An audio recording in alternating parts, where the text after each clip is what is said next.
Good morning, good afternoon, good evening. How are you? How has your week been? How has your family been? Finances and all of it. I really wanted to get on here today to talk about something that's very important that most people might not deem it important, right? And that is simply the do's and the don'ts when it comes to addressing your vendors. Oh my goodness, I feel as if it's the huge elephant in the room that no one wants to address because you don't want to rub the other person the wrong way. And of course, definitely we're also protecting our clients. Hopefully I don't get a lot of pushback on this. Point number one, when addressing your vendor, you do not want to come across as disrespectful. And disrespect could come in various forms. Disrespect could be as easy as reaching out to them and not even greeting, simple things such as greetings. I mentioned this in my last video. Hello, how are you? How are you doing? Good morning, good afternoon, good evening, whatever time it is that you're reaching out to them.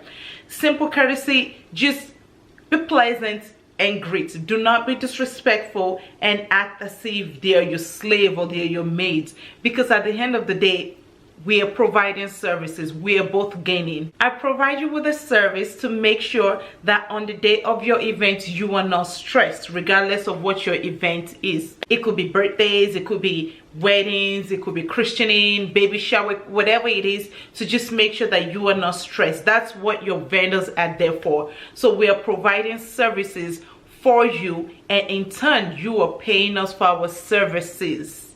So with that, both parties gain, the client and the vendor. So there is no reason as to why the client should be rude or disrespectful to the vendor, and the vendor should be rude or disrespectful to the client. Point number two, I will definitely say do not speak to your vendors in a condescending manner. This kind of like ties hand in hand with being respectful.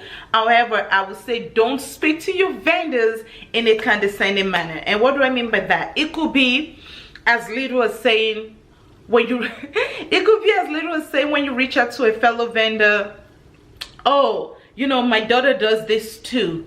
Oh, my sister does this, or my cousin does the same decor, or my whatever also does the flooring. The moment you start making statements like that, chances are your vendor will possibly pull back a little bit, and dare I say, not even want to work with you. Because at the end of the day, a vendor also does have the right to choose whom he or she wants to work with.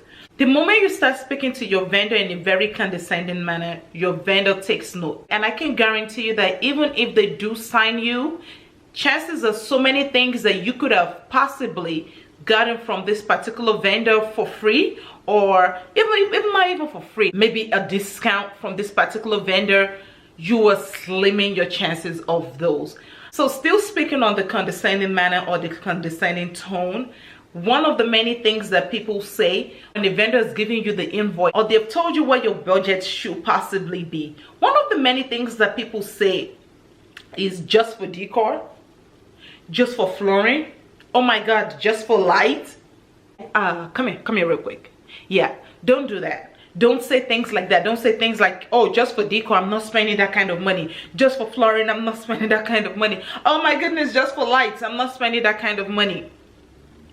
That's fine. It is okay if you feel as if you don't want to spend that kind of money on whatever service someone is providing. However, do not be condescending. Do not be disrespectful. If a situation does arise whereby whatever invoice you have been quoted, you are not comfortable with it, it is okay to voice out. You could say things like, I'm sorry, that's a little above my budget. Or I'm sorry, I don't think I will be able to pay that much because, again, that's above my budget. Thank you very much.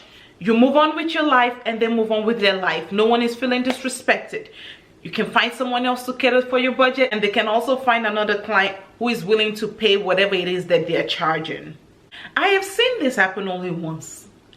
And I don't know how rampant it is, but because I have seen it happen, I'm going to speak on it. There is nothing on earth that you can tell me that will make it right. It is wrong. Do not get into a confrontational argument because you feel as if you have the right to do so. Even though these people are providing services for you, you have to understand that at the end of the day, it's still services that you need.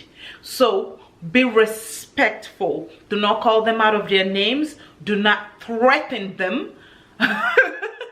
You'll be shocked the amount of madness that goes on in this world. Do not threaten them.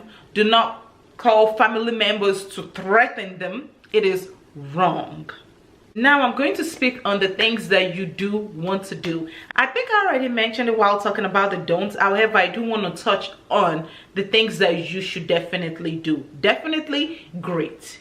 Acknowledge them, acknowledge the business, whatever business that may be. Secondly, compliment your vendors. You'll be shocked at how a little compliment will boost up their, not necessarily their ego, but their confidence. It's not as if they need you to boost up their confidence, but you have to understand everyone loves receiving compliments, right? So what damage could it possibly cost you complimenting your vendor?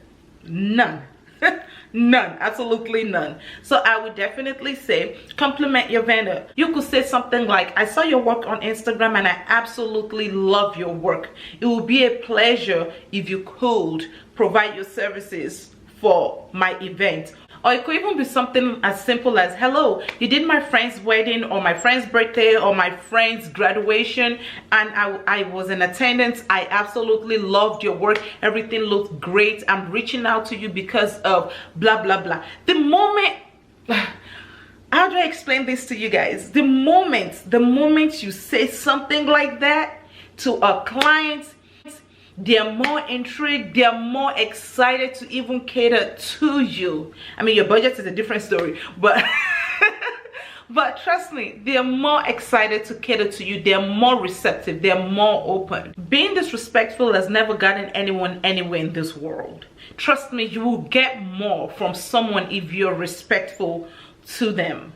Another thing that you want to do when reaching out to your vendor is simply trusting them. You have reached out to them, possibly you have even hired them to provide whatever services it is that you need, correct? So you have to be willing to trust them. There is nothing, absolutely nothing worse than hiring someone and you don't trust them. So now you're doubting everything that they do. It almost becomes a, why did you hire me? And in you doubting them and not believing that they can provide what it is that you have hired them to provide for you, what you're doing is you're burning them out. The excitement, the zeal is stolen by your doubt. So you want to trust them. There is power in trusting someone, because when you trust someone and you let someone know, I trust you to deliver, they are going to go above and beyond to actually deliver. At the end of the day, it's still their business name on the line. And also, they don't want to disappoint you.